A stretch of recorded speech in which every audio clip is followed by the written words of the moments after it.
There was this constant tension that I just could not shake. It was like something in me was always bracing for the bottom to drop out, for something to happen. And then there would be moments that would completely catch me off guard. Do you find it difficult to fully relax? Like your body is always waiting for something to go wrong? Like no matter how much you sleep, you still wake up exhausted? Like the smallest thing can send your heart racing or put you completely on edge? If that's where you are, I want you to know that what you're experiencing makes complete sense. And today I want to talk about why. Because understanding what narcissistic abuse did to your body is one of the most important and sometimes overlooked parts of healing. So grab your journal and pen, let's get into it.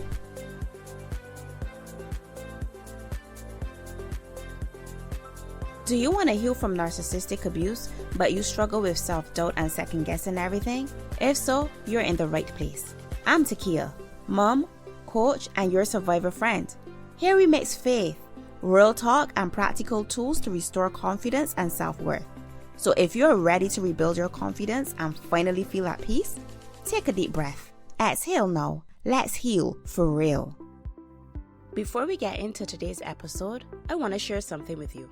I didn't know what was happening to me at first while I was in the situation. I just knew I didn't feel like myself anymore. But it wasn't until I got out that I felt the full weight of it. I felt like a shell of myself. I used to be confident, driven, full of dreams and direction.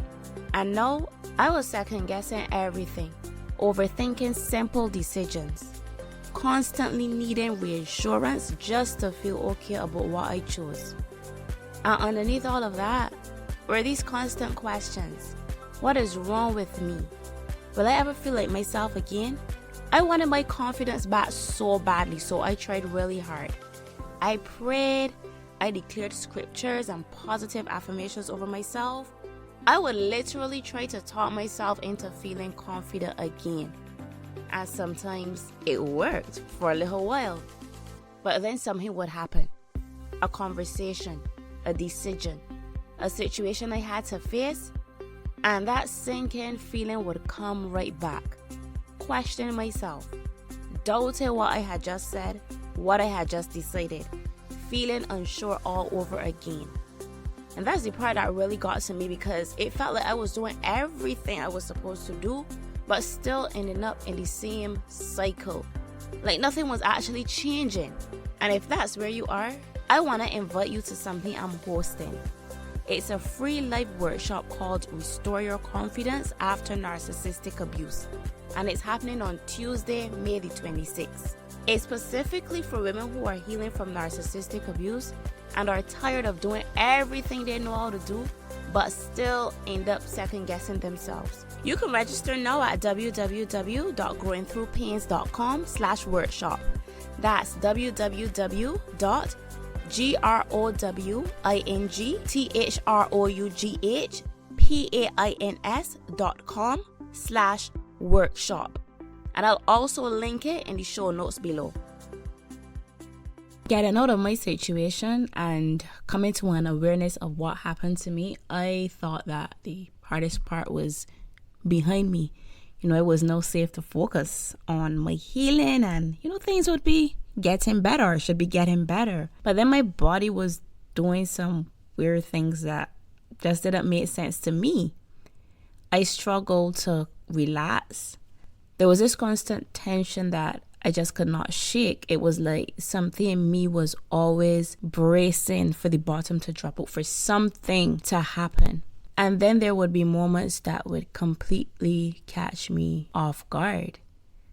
I remember times when just hearing a vehicle slow down near my house, drive by or drive along my driveway, my heart would be racing. I'll be looking out through the window, sweating, just thinking all types of weird thoughts before I even processed, like the present or what was happening. It was like before I could think, my body was reacting. I was terrified of disagreements. And even in normal conversations with friends, if there was any differences of opinion, if I sense any tension of any sort, it was like my body would react. Sometimes I would feel myself go either hot or cold, sweating, just a racing heart, just a lot of anxiety. And I would actually start going out of my way to avoid anything that felt like it would bring any type of conflict, because I wanted to protect myself from that awful feeling. And let's not talk about the tiredness. I was sleeping, but still I felt this exhaustion deep in my bones. That's the only way I can explain it. I was always scanning, always on the alert, always anticipating something bad, extremely fearful of what might be coming next, even when in the moment nothing was even happening at all. My mind was always just going forward to the future of what could possibly happen. And one time I was in conversation with this person, and this person had experience in working with women who had experienced narcissistic abuse and trauma and what's not. And I was just sharing, like, I don't like how I feel. This is not something that I am consciously doing. I just don't feel right. And no matter how many times, I try to stop it, when I become aware of what's going on, is that I can't. And this person helped me to understand that what I was experiencing was actually completely normal, coming out of what I had been through, and not just coming out of it, but then the added layer of being in court and stuff like that. So my mind and my body had been through a lot, and they were still remembering. So my body was reacting before I even had a chance to process anything that was happening around me in real time. And that was the first thing that I started to understand, that my body was responding and not just breaking down on me. And I want to help you to understand that today too. Now, when you live with a narcissist, or not even live with a narcissist, when you have any prolonged interaction with a narcissist, being in that environment is unpredictable. Not always because there's a constant obvious crisis, but because you never quite know what is coming. You're always walking on eggshells, having to stay in anticipation, because the moods shift, the rules change. What was fine yesterday becomes a problem today. So something in you, without consciously choosing it, stays on the alert, stays ready. Because in such an unpredictable environment, being at rest was dangerous. Over time, that alertness stops being an occasional response and becomes just how you function. So you read the room to gauge atmospheres, to gauge moods, to gauge facial expressions, to gauge attitudes. You're always monitoring. Your body just learns that this is what life requires, and it adapts accordingly. Now, what I've come to understand through my own healing journey is that this kind of prolonged stress takes a real physical toll. So while this person may have never laid hands on you, there's still physical evidence of something deeper that is happening. The racing heart, muscle tension, exhaustion that does not go away no matter how much you sleep, digestive issues, hair falling out. None of these are random. They're all interconnected. They're just the physical results, the physical cause of living in a state of constant alertness for an extended period of time. And it doesn't really matter if you are no longer in the environment, because the body does not respond to the fact that the situation has ended. It responds to patterns that were established over months or years of living in a toxic environment. Your nervous system learned that this world is unpredictable. The people closest to you are not always safe, so stay ready. So the pattern doesn't just disappear because your situation may have changed. That is why certain sounds, certain tones, certain facial expressions, certain moments of tension can trigger a response that feels completely out of proportion to what is actually happening. Your body's not reacting to what is happening in front of you, but it is reacting to what it remembers, what it was trained to expect. And it is still trying to protect you from something that may no longer be there. So with all the hypervigilance, always scanning, always reading the energy in the room, the restlessness no matter how much you sleep, the way that conflict of any kind feels super enormous, even when it isn't.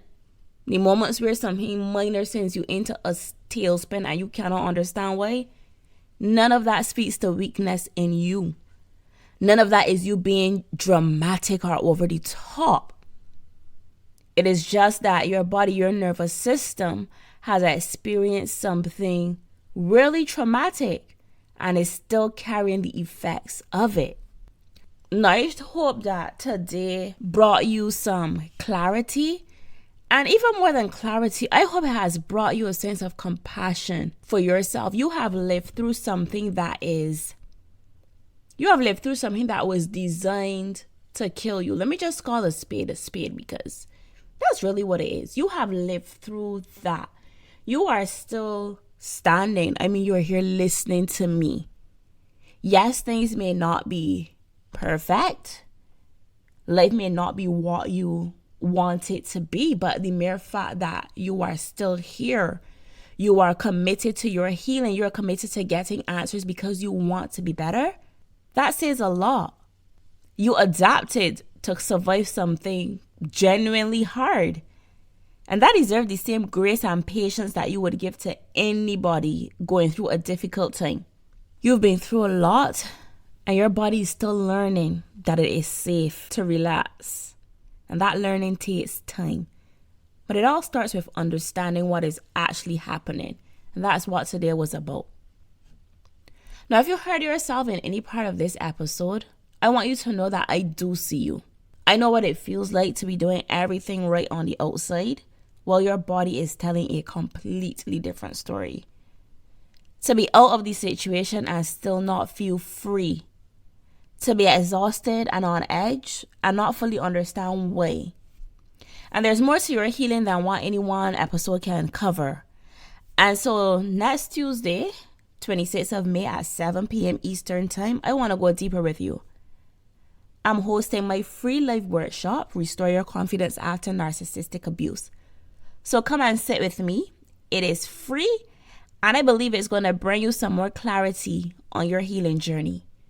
So register today at www.growingthroughpains.com/workshop. That is www.growingthroughpains.com/workshop. And I'll see you next time. Hey friends, I hope today's episode taught you something or gave you a boost. If it did, would you take a couple seconds and share it with someone who's ready to heal from narcissistic abuse? And while you're at it, would you please leave me a quick review on Apple Podcasts?